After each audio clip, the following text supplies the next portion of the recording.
So, mo na niyo, hapit na gid siya, guys. Ano oh. Nagsugod na siya og caramelize, di ba? So mamaya mag-aasukal na to.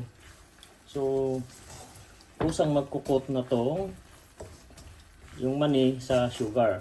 Ayan o, tingnan mo yung gilid o. Tumitigas na. So mamaya magpa-powderize to. So maikot yung mani na yan ng sugar. Ano bang tawag sa inyo dito? So sa mga ibang lahi ang tawag dito is candied sugar eh.